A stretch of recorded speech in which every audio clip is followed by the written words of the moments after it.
श्री सद्गुरुवे नमः।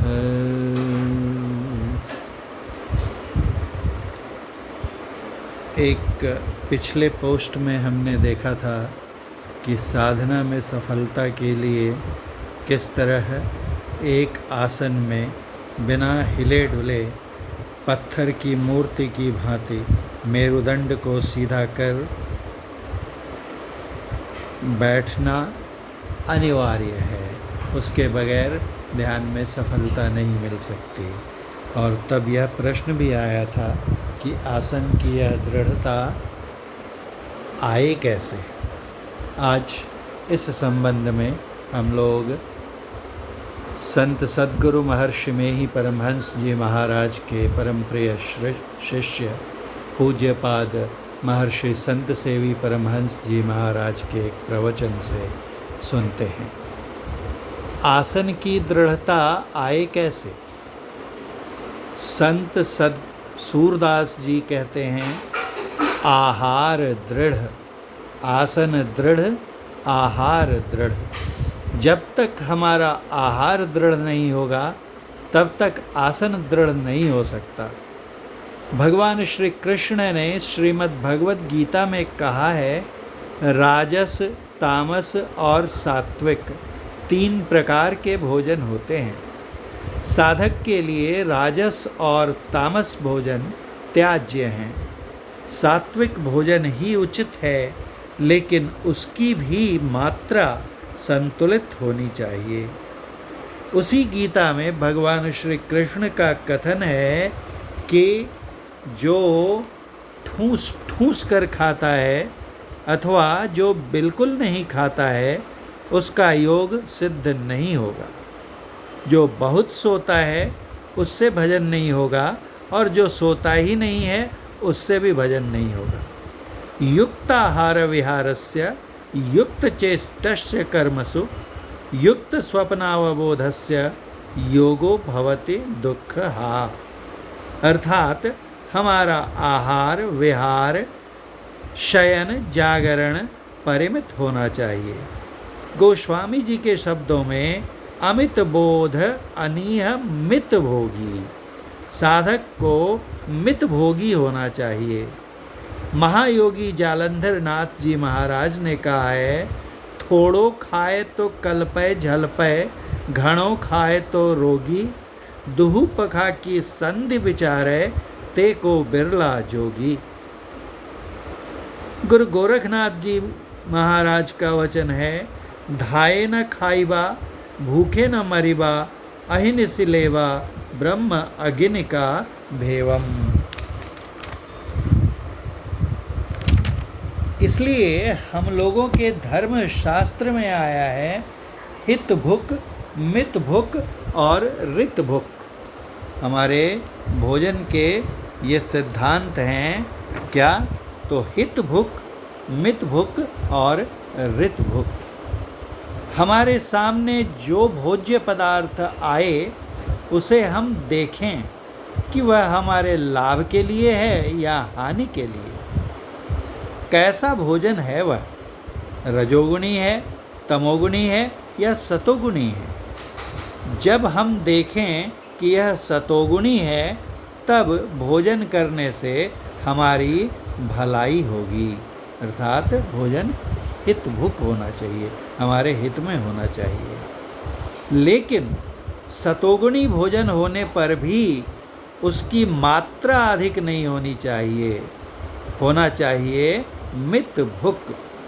कबीर साहब ने कहा है, मन भावै सो खावता, इंद्री केरे स्वाद, नाक तलक पूर्ण करे, कौन कहे प्रसाद। पूरा पेट भर के खा लिया और कहते हैं प्रसाद ग्रहण किया। इसके विपरीत साधक जो अभी आप स्क्रीन पर देख रहे हैं, हमारे परमाराध्य सद्गुरु महाराज की काया देखिए कैसे उन्होंने साधा था अपने शरीर को। पूरे शरीर को ऐसा लगता है देखकर कि उन्होंने गला दिया था। न सिर्फ हित भुक बल्कि मित भुक। अधिक खाएंगे तो भजन में देर तक नहीं बैठ सकेंगे। जिस तरह का अन्न खाएंगे उसका प्रभाव हमारे मन पर पड़ेगा। इसलिए कहा गया है, जैसा खाए अन्न वैसा होए मन, तथा जैसा अन्न जल पाए खाइए वैसा ही मन होए, जैसा पानी पीजिए वैसी वाणी होए। संत कबीर साहब। अतएव हित भुक के साथ मित भुक होना चाहिए और मित भुक के साथ रित भुक होना चाहिए। रित कहते हैं सत्य को, सच्ची कमाई का भोजन होना चाहिए। इसी दृष्टि को अपनाकर संत सूरदास जी ने कहा है, आसन दृढ़ आहार दृढ़। साथ ही भजन में भी नियमितता होनी चाहिए। अगर इन तीनों का सही संतुलन रहेगा, अर्थात दृढ़ आसन में देर तक बैठने का अभ्यास और इसके लिए आहार की दृढ़ता और फिर भजन में नियमितता, अगर इन तीनों का सही संतुलन रहेगा तो सूरदास जी कहते हैं, तो प्राणी पावै कछुक, तब प्राणी यानी साधक कुछ पाएगा। अन्यथा यदि इन तीनों में ढीला ढाला रहेगा तो नहीं तो रहे विषय रस मोय, यानी डुबकी लगाते रहेंगे विषयों में, कभी उबार नहीं होगा। परम पूज्य गुरुदेव की वाणी में आया है, साधक को स्वावलंबी होना चाहिए। देखिए सामने उनके मूर्धन्य शिष्यों में से एक पूज्य भुजंगी बाबा की तस्वीर है। स्वावलंबी जीवन यापन करने के लिए ये रतनपुर के पास इनका निवास था।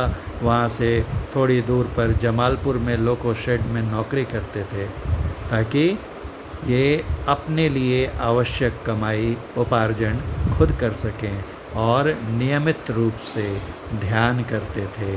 अपने भोजन, शयन, जागरण, आहार, विहार सबका पूरा ध्यान रखते हुए अपने पसीने की कमाई से उसे अपना निर्वाह करना चाहिए। थोड़ी सी वस्तुओं को पाकर ही अपने को संतुष्ट रखने की आदत लगाना उसके लिए परमोचित है। काम, क्रोध, लोभ, मोह, अहंकार, चिढ़, द्वेष आदि मनोविकारों से बचते रहना और दया, शील, संतोष, क्षमा, नम्रता आदि मन के उत्तम और सात्विक गुणों को धारण करते रहना साधक के पक्ष में अत्यंत हितकर है। ये गुरु महाराज की वाणी है।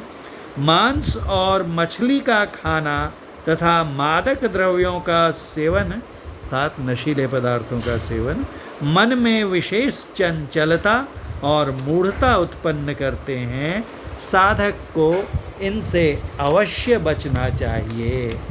हमारा मन पवित्र होना चाहिए, हमारा अन्न पवित्र होना चाहिए, हमारा तन पवित्र होना चाहिए, हमारा वचन पवित्र होना चाहिए, हमारा व्यवहार पवित्र होना चाहिए और सबके मूल में हमारा हृदय पवित्र होना चाहिए। जब तक हमारा हृदय पवित्र नहीं होगा तब तक प्रभु की परछाई भी हमें नहीं मिलेगी। आगे की अनुभूति तो दूर की बात है। बोलिए प्रेम से श्री सद्गुरु महाराज की जय।